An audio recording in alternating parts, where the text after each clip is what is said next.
Hello friends, welcome to PX Monk psychology classes. आज हम पढ़ने जा रहे हैं स्टैटिस्टिक्स इन साइकोलॉजी का एक बहुत ही important topic, Mann Whitney U test. इससे रिलेटेड न्यूमेरिकल्स या फिर कोई डिस्क्रिप्टिव क्वेश्चन एग्जाम में ज़रूर आते हैं। तो चलिए स्टार्ट करते हैं आज का हमारा टॉपिक। लेकिन स्टार्ट करने से पहले अगर आपने अभी तक हमारा चैनल सब्सक्राइब नहीं किया है तो ज़रूर कर लीजिए ताकि आपको लेटेस्ट अपडेट्स मिलते रहें।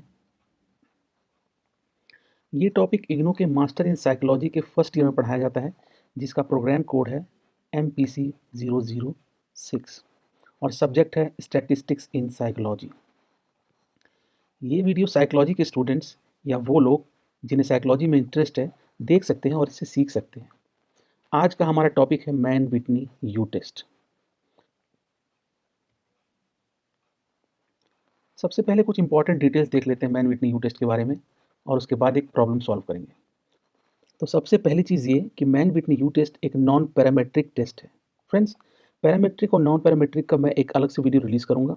अभी बस इतना समझ लीजिए, नॉन पैरामेट्रिक टेस्ट वो टेस्ट होता है जिसमें डेटा नॉर्मली डिस्ट्रीब्यूटेड नहीं होता है, और मैन विटनी यू टेस्ट एक नॉन पैरामेट्रिक टेस्ट है।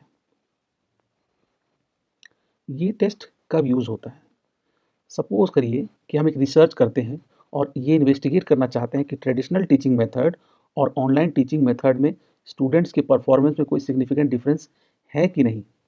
जब हमें ऐसा कोई टेस्ट करना होता है जहाँ पे हम ग्रुप को कंपेयर करते हैं, तो ऐसे में हम मैन विटनी यू टेस्ट का यूज़ करते हैं। ये परफॉर्मेंस जो है वो ऑर्डिनल स्केल पे मेज़र होता है। गुड, बेटर, बेस्ट, इस तरह की कैटेगरीज होती हैं जिसमें कि एक ऑर्डर आप सेट कर सकते हैं। जैसे लो, मीडियम, हाई में हाई सबसे ऊपर होगा, मीडियम उसके नीचे और लो सबसे नीचे। तो इस तरह के स्केल को हम कहते हैं ऑर्डिनल स्केल। ये टेस्ट हमें हेल्प करता है ये जानने के लिए कि दोनों ग्रुप्स के डिस्ट्रीब्यूशन स्कोर्स में सिग्निफिकेंट डिफरेंस है कि नहीं। अब ये चीज़ समझने के लिए हमें आगे बढ़ना होगा। कुछ एग्जाम्पल्स देखेंगे, फिर प्रॉब्लम को सॉल्व करेंगे। तो चलिए आगे बढ़ते हैं। एक एग्जाम्पल के थ्रू इसको समझते हैं। जैसा कि मैंने पहले भी एग्जाम्पल दिया था कि मान लीजिए हम एक रिसर्च करते हैं और उसमें हम ये इन्वेस्टिगेट करते हैं कि ट्रेडिशनल मेथड ऑफ टीचिंग और ऑनलाइन मेथड ऑफ टीचिंग में स्टूडेंट्स के परफॉर्मेंस में कोई सिग्निफिकेंट डिफरेंस है कि नहीं। हमने दो ग्रुप्स को ये दोनों टीचिंग मेथड्स से इन्वेस्टिगेट किया। अब मान लेते हैं हमें कंपेयर करना है कि ग्रुप ए और ग्रुप बी का एक नॉन नॉर्मल डिस्ट्रीब्यूटेड वेरिएबल पर, जैसे कि time taken to complete a task, कितना टाइम लगता है एक टास्क को कंप्लीट करने के लिए। इस वेरिएबल पे हम दोनों को टेस्ट करेंगे। इसमें हम मैन विटनी यू टेस्ट का यूज़ करेंगे ये देखने के लिए कि दोनों ग्रुप्स का जो डेटा है उसमें कोई सिग्निफिकेंट डिफरेंस है कि नहीं। अब इसको जानने के लिए हम डेटा जो कलेक्ट करेंगे दो ग्रुप्स के और एक नल हाइपोथेसिस डिफाइन करेंगे। नल हाइपोथेसिस जिसको H0 से डिनोट करते हैं, उसमें क्या होगा कि there is no difference in the performance scores between group A and group B, कि दोनों ग्रुप्स की परफॉर्मेंस स्कोर्स में कोई डिफरेंस नहीं है। मतलब कि ऑनलाइन टीचिंग हो या ट्रेडिशनल टीचिंग हो, दोनों की परफॉर्मेंस में कोई भी डिफरेंस नहीं है। लेकिन अगर ये नल हाइपोथेसिस रिजेक्ट हो गया तो हम एक अल्टरनेट हाइपोथेसिस भी लेंगे जिसको H1 से डिनोट करते हैं। उसमें हम ये मान लेंगे कि there is a significant difference in the performance score between group A and group B. Alternate hypothesis इसका ये होगा कि दोनों ग्रुप्स के परफॉर्मेंस स्कोर्स में सिग्निफिकेंट डिफरेंस है। अब इस डेटा को कैलकुलेट करके इस हाइपोथेसिस को प्रूव करेंगे, ठीक है ना। अब इसका नल हाइपोथेसिस का क्राइटेरिया क्या होगा, अल्टरनेट हाइपोथेसिस का क्राइटेरिया क्या होगा, वो आगे जानेंगे। लेकिन अभी हम आगे बढ़ते हैं और एक प्रॉब्लम को सॉल्व करते हैं। उसके बाद ये चीज़ और आपको आसानी से समझ में आ जाएगी। एक क्वेश्चन लेते हैं और मैं ये ज़रूर बता दूं कि एक ना एक क्वेश्चन हर साल मैन विटनी यू टेस्ट का आता ही आता है। अगर एक साल नहीं आएगा या फिर एक सेमेस्टर में नहीं आएगा तो अगले सेमेस्टर में या अगले सेशन में वो आ जाता है। तो इसको अच्छे से अगर आप पढ़ लेंगे तो आपको अच्छे नंबर स्कोर कर सकते हैं और एक कॉन्फिडेंस लेवल भी बढ़ेगा न्यूमेरिकल को सॉल्व करने में, और पूरा का पूरा नंबर मिल जाता है अगर आपने इसको सही से अटेम्प्ट कर दिया तो चलिए देखते हैं। सबसे पहले क्या करते हैं, हमने जो डेटा कैलकुलेट किया है या सॉरी कलेक्ट किया है उसको हम लोग यहाँ पे देख लेते हैं। तो हमने क्या डिसाइड किया था कि ग्रुप ए और ग्रुप बी में हम स्टूडेंट्स को डिस्ट्रीब्यूट कर देंगे और दोनों पे हम अलग अलग टीचिंग मेथड्स को जो भी हमने अप्लाई किया है उसके स्कोर्स ले लेंगे। तो ये मैन विटनी यू टेस्ट का डेटा है ग्रुप ए और ग्रुप बी के फॉर्म में। तो ग्रुप ए का डेटा ये है 10, 12, 15, 18, 20, और ग्रुप बी का डेटा क्या है 8, 11, 14, 16, 22। अब नेक्स्ट क्या करना है वो चल के देखते हैं हम लोग स्टेप 1 में। स्टेप 1 में क्या करना होता है, हमें इसकी रैंकिंग करनी होती है। इसीलिए मैन विटनी टेस्ट को विल्कॉक्सन रैंक सम टेस्ट भी कहते हैं, जिसमें हम दो ग्रुप के सैंपल को कंपेयर करते हैं अब हम क्या करेंगे कि जो हमने डेटा कलेक्ट किया था ग्रुप ए और ग्रुप बी में, उसके सामने हम लोग रैंक ले लेंगे, रैंक R1 और रैंक R2। रैंक R1 और रैंक R2 में हम लोग असेंडिंग ऑर्डर में जो नंबर सबसे छोटा है उसी के अकॉर्डिंग हम लोग 1 2 3 4 5 6 7 8 9 10, क्योंकि हमारे पास टोटल 10 नंबर्स हैं, तो हम उसको ऑर्डर कर देंगे। अब जैसे मान लीजिए ग्रुप ए और ग्रुप बी में सबसे छोटा नंबर कौन सा है, 8, तो इसके सामने हम लिख देंगे 1। इसके बाद सबसे इसके अगला नंबर कौन सा है, तो देखेंगे हम 10 है तो 2 हो गया, फिर 11 है तो 3 हो गया, 12 है तो 4 हो गया। इस तरीके से हम लोग पूरे डेटा की रैंकिंग कर लेंगे। तो इस तरीके से देखिए हमने 10 तक सभी को नोट डाउन कर लिया और इनकी रैंकिंग कर ली। इसके बाद क्या आता है, स्टेप 2। स्टेप 2 में क्या होता है कि हम जो हमारे पास रैंक्स आए थे उनको सम करते हैं।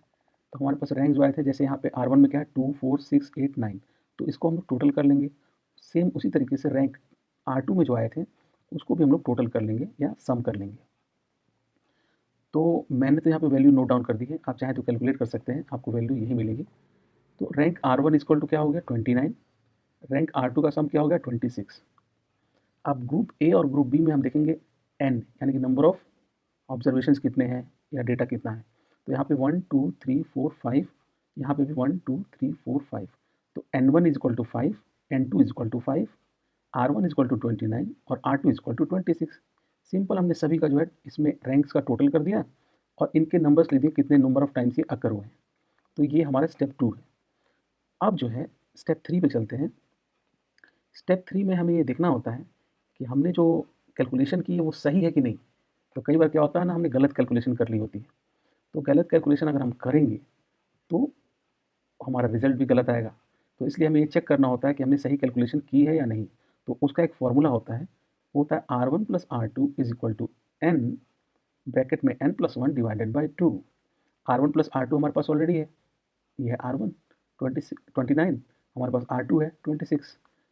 N जो है यहाँ पे मैंने 10 लिखा हुआ है। अब देखिए 10 इसलिए लिखा हुआ कि नंबर ऑफ ऑब्जर्वेशंस कितने हैं, ये तो N1 था, ये N2 था, तो N जो है 10 हो जाएगा, क्योंकि 5 हमारे पास इधर है, 5 हमारे पास इधर है। तो ये क्या हो गया 10, फिर ब्रैकेट में 10 प्लस 1 डिवाइडेड बाई 2, तो 29 प्लस 26 हो गया 55। और इसको अगर हम लोग कैलकुलेट करेंगे तो हो जाएगा 110 divided by 2 is equal to 55। तो आप देखेंगे तो R1 plus R2 is equal to N, bracket में N प्लस 1 डिवाइडेड बाई 2, ये दोनों का वैल्यू सेम आएगा। अगर ये दोनों का वैल्यू सेम नहीं आ रहा है, इसका मतलब हमने कैलकुलेशन में कोई ना कोई मिस्टेक की है, तो उसको हमें रीकैलकुलेट करना चाहिए, तभी हमको आगे बढ़ना चाहिए, नहीं तो हमारा क्या होगा, आंसर गलत आ जाएगा। तो हमने यहाँ पे देखा हमारा फॉर्मूला और हमारा कैलकुलेशन बिल्कुल सही है, क्योंकि हमारे पास दोनों वैल्यू सेम आ रही 55 और इधर भी 55। अब आगे बढ़ते हैं। अब हम लोग क्या करेंगे, फॉर्मूला लगाएंगे मैन विटनी यू टेस्ट का। तो मैन विटनी यू टेस्ट का दो फॉर्मूला हम लोग लिखेंगे, एक होता है यू ए यू बी। तो ये दोनों सेम है, बस N1 और N2 का फ़र्क होता है। तो यू में फॉर्मूला क्या होगा N1 N2 plus N1, bracket में N1 plus 1 divided by 2 minus R1। ये फॉर्मूला आपको याद करना पड़ेगा। सेम इसी तरीके से सब कुछ यूबी में भी सेम होगा, बस यहाँ पे हम लोग N1 की जगह पे N2 यहाँ पे ले लेंगे और यहाँ पे R2 ले लेंगे। तो अब इस फॉर्मूला को याद करके हम क्या करेंगे, इसमें अपने डेटा को पुट करेंगे और देखते हैं हमारी वैल्यू क्या आती है। अब स्टेप 4 में हम लोग क्या करेंगे, फाइनली हमने फार्मूला देख लिया है, अब उस फार्मूले से हम क्या करेंगे, यू ए और यू बी को कैलकुलेट करेंगे। तो सबसे पहले हम क्या करते हैं, अपना टेबल यहाँ पे लेके आ जाते हैं। टेबल हमारा ये था जहाँ पे हमने सब कुछ कैलकुलेट किया था। अब देखते हैं फॉर्मूले में किस तरीके से पुट करना है। तो हमारा फॉर्मूला क्या था, U A is equal to N1 N2 plus N1, bracket में N1 plus 1 divided by 2 minus R1। N1 क्या है 5, N2 क्या है 5, ठीक है। तो अब देखिए U is equal to 5 into 5 plus फिर से N1, तो 5 ब्रैकेट में N1 प्लस 1, तो 5 plus 1 divided by 2 minus R1। तो R1 हमारा क्या है 29। तो इस यू ए को हम लोग कैलकुलेट करेंगे कैसे, तो 5 इंटू 5 क्या हो गया 25, ये 5 प्लस 1 6 हो गया। तो इस तरीके से हम लोग, नेक्स्ट स्टेप ये होगा। अब इसको और आगे जब कैलकुलेट करेंगे तो ये देखिए 25 प्लस 30 डिवाइडेड बाई 2 माइनस 29, और इसको कैलकुलेट करेंगे आगे तो 25 प्लस 15 माइनस 29। तो हमारा यू ए का वैल्यू क्या आएगा 40 माइनस 29, और U A is equal to finally हमारा 11 आ जाएगा। तो हमारा पहला वैल्यू जो आया मैन विटनी यू टेस्ट का वो हुआ 11। अब हम लोग यू बी को कैलकुलेट करेंगे। तो यू बी का फॉर्मूला भी सब कुछ सेम था, बस N2 था और R2 था। तो यहाँ पे भी देखिए N1 N2 plus N2 bracket में N2 plus 1 divided by 2 minus R2। N1 N2 हमारे पास वही सेम है 5 N2 हमारे पास क्या है 5, तो यहाँ पे भी सब कुछ सेम होगा, बस R2 हमारा जो है 26 है। तो अब इसको फॉर्मूला में सारे वैल्यूज़ को पुट करते हैं और देखते हैं हमारा रिजल्ट क्या आएगा। तो ये देखिए ये हो गया हमारा N1 N2, तो 5 इंटू 5 प्लस 5 यानी कि N2 divided by N2 plus 1 यानी 5 प्लस 1 डिवाइडेड बाई 2 माइनस 26। अब इसका देखते हैं फाइनल रिजल्ट क्या आता है हमारा। तो ये देखिए फाइनली हमने क्या किया 25 प्लस 15 माइनस 26 यानी कि 40 माइनस 26। ये सारे कैलकुलेशन आप करके देख सकते हैं विथ कैलकुलेटर और जैसे भी। तो आपको यू बी की जो वैल्यू मिलेगी फाइनली वो क्या होगी 14। तो हमने अपना मैन विटनी यू टेस्ट का आंसर निकाल लिया है। U is equal to 11, U B is equal to 14। ठीक है ना। तो आंसर क्या हुआ हमारा मैन विटनी यू टेस्ट का हमारा वैल्यू क्या हुआ यू इज इक्वल टू 11 और U B is equal to 14। ये दो वैल्यूज हमारे पास आई। क्योंकि हमारा जो यू इज इक्वल टू 11 छोटा है, तो इनमें से जो छोटी वैल्यू होती है हम उसी को जो है मैन विटनी टेस्ट का उसको बोलते हैं यू स्टैटिस्टिक बोलते हैं और उसी को कंसीडर करते हैं हमारा मैन विटनी यू टेस्ट का वैल्यू। तो हमारा आंसर क्या होगा 11, यू स्टैटिस्टिक क्या होगा 11, यही हमारा आंसर होगा। ठीक है ना। अब हम लोग नेक्स्ट क्या करेंगे आंसर को वेरीफाई करेंगे। हमने तो सारे कैलकुलेशन कर लिया और हमारे पास आंसर भी आ गया, लेकिन हम ये कैसे जानेंगे कि हमारा आंसर सही आया है या गलत आया है। तो उसका भी एक फॉर्मूला और मेथड है। अब क्या करेंगे इस फॉर्मूले को देखिए U A plus U B is equal to N one N two. अगर आप कॉन्फिडेंट है कि आपका आंसर सही है तो ये करने की ज़रूरत नहीं है, लेकिन आपको एक बार वेरीफाई करना है कि मैंने जो निकाला है वैल्यू वो सही है कि नहीं।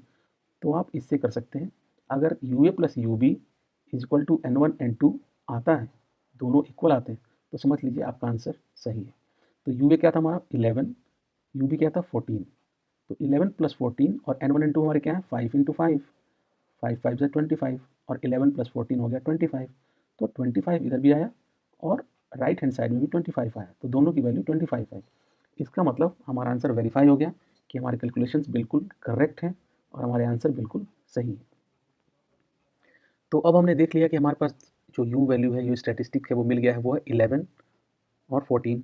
तो हम यू मीन जो कि हमारा 11 है उसको यू स्टैटिस्टिक भी बोलते हैं, उसको हम लोग कंसीडर करेंगे एज एन आंसर यानी कि मैन विटनी यू टेस्ट का वैल्यू। तो हमारा आंसर क्या हो गया 11। तो नल हाइपोथेसिस टेस्ट में अगर जो हमारा कैलकुलेटेड वैल्यू होता है, जैसे कि हमने क्या निकाला वैल्यू 11, अगर वो लेस देन और equal to critical value, critical value हमें जो है एक टेबल मिलता है एग्जाम में, मैन विटनी का एक टेबल मिलेगा, उसमें से जाके हमें देखना होगा एन वन, क्योंकि हमारा एन वन और एन टू फाइव फाइव था, तो 5 पे और 5 पे एन वन में 5 और एन टू में 5 पे क्या वैल्यू है। अगर वो वैल्यू जो है 11 से लेस देन है वही क्रिटिकल वैल्यू होती है 0.05 लेवल ऑफ सिग्निफिकेंस में। अगर वो 11 से छोटी है तो हम क्या बोलेंगे, हम लोग कहेंगे नल हाइपोथेसिस इज रिजेक्टेड, हम लोग नल हाइपोथेसिस को रिजेक्ट कर देंगे। अगर हमारा जो यू वैल्यू है वो ग्रेटर देन क्रिटिकल वैल्यू है, यानी मान लीजिए क्रिटिकल वैल्यू से बड़ा है, तो हम लोग फेल कर जाएंगे, नल हाइपोथेसिस को हम रिजेक्ट नहीं कर सकते, फिर नल हाइपोथेसिस को हम लोग एक्सेप्ट करना पड़ेगा, वो सही मान लेंगे। तो हमने स्टार्टिंग में क्या किया था नल हाइपोथेसिस और अल्टरनेट हाइपोथेसिस को क्या किया था डिफाइन किया था। तो हमने नल हाइपोथेसिस को क्या किया था, there is no significant difference in the time taken to complete the task between group A and group B. दोनों ग्रुप के टास्क कंप्लीट करने में कोई भी सिग्निफिकेंट डिफरेंस नहीं है जो टाइम वो लोग लेते हैं। और अल्टरनेट हाइपोथेसिस क्या था कि there is a significant difference, यानी कि दोनों ग्रुप के परफॉर्मेंस में जो टाइम वो लोग ले रहे हैं उसमें एक सिग्निफिकेंट डिफरेंस है। तो इस बेसिस पे हम ये कंक्लूड करेंगे कि हमारा जैसे कि मान लीजिए कैलकुलेटेड वैल्यू हमारा 11 है, मान के लीजिए वो तो था ही हमारा 11। तो अगर मान लीजिए सपोज करते हैं हमारी critical value 0.05 level of significance पे मिलता है हमें 2, तो 2 जो है 11 से क्योंकि छोटा है, तो हम क्या बोलेंगे we reject the null hypothesis. लेकिन अगर हमारा क्रिटिकल वैल्यू 0.05 पे अगर मान लीजिए 2 से 11 से बड़ा होता, मान लीजिए 12 होता, तो हम क्या लिखते हैं we fail to reject the null hypothesis. ठीक है ना। यही हमारा आंसर है। ये जो नल हाइपोथेसिस वाली पार्ट है ये एग्जाम में कभी कभी पूछता है, ज़्यादातर नहीं पूछता है, लेकिन इसको आप जानेंगे तो आपको भी आसानी होगी इसको समझने में और इसको लिखने में। तो एक बार इसको जो आपका जो टेबल है लेवल ऑफ सिग्निफिकेंस का उसमें चेक करके देखिए और फिर आइडिया लगाइए कि आपका नल हाइपोथेसिस सही है या उसको रिजेक्ट किया जा सकता है या फिर उसको नहीं रिजेक्ट किया जा सकता। तो ये था हमारा आज का मैन विटनी यू टेस्ट का वीडियो। आशा करता हूँ कि आपको समझ में आया होगा और आपको कहीं न कहीं थोड़ी बहुत मदद मिलेगी, जिससे आप इसको एग्ज़ाम में या फिर कहीं पे भी इसको अटेम्प्ट करें और आपको थोड़ी बहुत हेल्प मिले और इसका कुछ फ़ायदा हो आपके लिए। तो आपने इतने ध्यान से, इतने जो है केयरफुली मेरे वीडियो को देखा, मेरी बातों को सुना, उसके लिए मैं आपको थैंक यू बोलता हूँ। अगर आप चाहते हैं मैं ऐसे वीडियोज़ और बनाऊँ, मेरे चैनल को लाइक करें, सब्सक्राइब करें, कमेंट करें और शेयर करें अपने दोस्तों में, और इसी तरीके से हम लोग सीखते जाएँगे और आगे बढ़ते जाएँगे। आपने मेरी बात को इतने ध्यान से सुना, इसके लिए मैं आपको धन्यवाद देता हूँ। Thank you for listening me so carefully. Have a nice day and we will see you again in another video. Thank you.